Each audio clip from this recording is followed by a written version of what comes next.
আসসালামু আলাইকুম। আজকে সকালবেলা জুম্মাবার সকাল থেকে ব্লগটা শুরু করলাম। আজকে জুম্মাবার তাই একটু দেরি করে ঘুম থেকে ওঠা। উঠেই এই যে নাস্তা নিয়ে আসা হয়েছে হোটেল থেকে কিনে।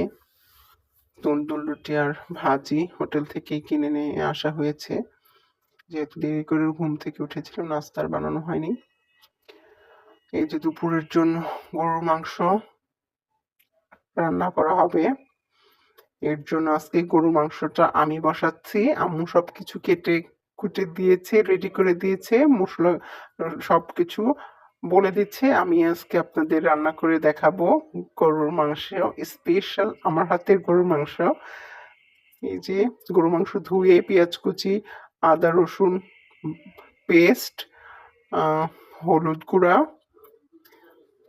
ধনিয়া গুঁড়া, কাঁচামরিচ গুঁড়া, জিরা বাটা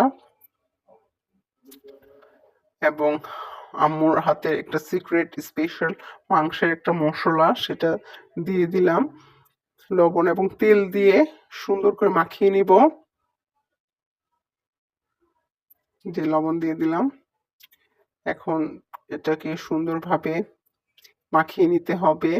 আমি ক্যামেরার সামনে চলে এসেছি। এই যে দেখুন, আমি এখন এগুলো মাখিয়ে নেব। এই যে দেখুন, সবগুলোই আম্মু বলে বলে দিয়েছে। আম্মু আন্দাজ করে বলে দিয়েছিল, আমি দিয়েছিলাম। এখন এটা আম্মু বলছে যে মাখিয়ে বসিয়ে দাও। তো আমিও এখন মাখাচ্ছি। এই যে দেখুন, আপনারাও বাসায় এইভাবে ট্রাই করবেন।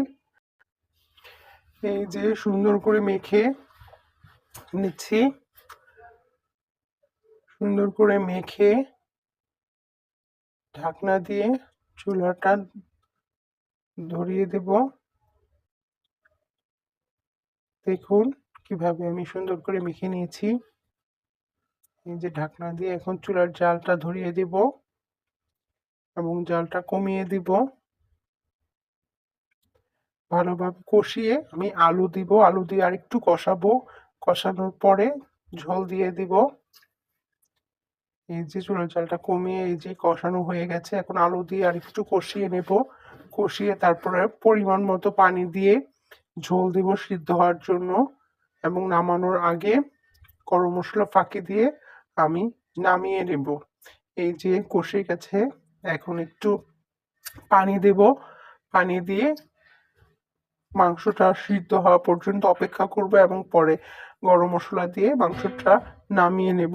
মাংসের পুরো রান্নার প্রসেসটা দেখিয়ে দিলাম, নামানোটা আর দেখানো হয়নি। কারণ যেহেতু আজকে জুমাবার ছিল, আম্মু ব্যস্ত ছিল, আমরা মসজিদে চলে গিয়েছিলাম, তো এর জন্য ভিডিওটা করা হয়নি। এদিকে আবার ভাত বসিয়ে দেওয়া হয়েছে। আজকে অল্প করে পোলাও রান্না করা হবে।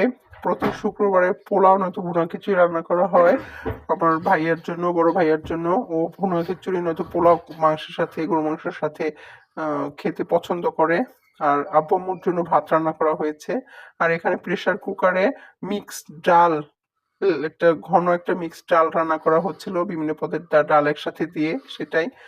এই যে ভাতে বলক এসে গিয়েছে, এদিকে মাংসটাও হয়ে গিয়েছে, গরম মশলা ফাঁকি দিয়ে নামিয়ে নেবে।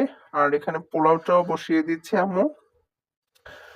এদিকে আবার আজান পড়ে গেছে, তো মসজিদে যাওয়ারও প্রিপারেশন নিতে হবে। এর জন্য ভিডিওটা পুরাটা শুট করতে পারিনি। আম্মু তো আর একা একা রান্নার সাথে ভিডিও করতে পারে না। তো এই যে এতটুকু করে আমরা মসজিদে যাওয়ার জন্য প্রিপারেশন নিচ্ছিলাম। এই যে ডালটা আম্মু বাগার দিয়ে দিয়েছে, ঘন ডালটা হয়ে গেছে, পোলাওটাও হয়ে গেছে। এই যে নামাজ থেকে ফিরে এসেছি।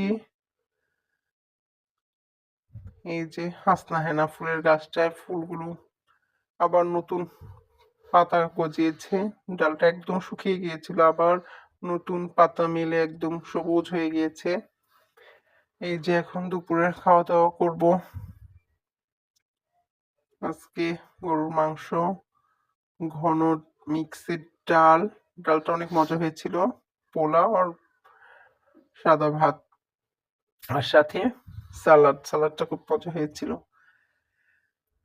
এই যে, আর আরেকটা কথা, আমি আজকে আহ নিজে নিজে দই বানিয়েছিলাম, কালকে রাতে দই পেতেছিলাম ফার্স্ট টাইম। দইটা অনেক সুন্দর হয়েছিল। আপনারা যদি দইয়ের রেসিপিটা দেখতে চান তাহলে আবার আপনাদের সাথে আমি এটা করে দেখাবো। কালকে করতেছিলাম, তখন ফার্স্ট টাইম যেহেতু মানে এটা ট্রায়াল দিয়েছিলাম, ভাবিনি যে হবে। এই যে দেখুন দইগুলো কত সুন্দর হয়ে জমেছে এবং খেতেও অনেক সুস্বাদু হয়েছিল দইটা, খুব মজা হয়েছিল, একদম পারফেক্ট ভাবে দইটা হয়েছে।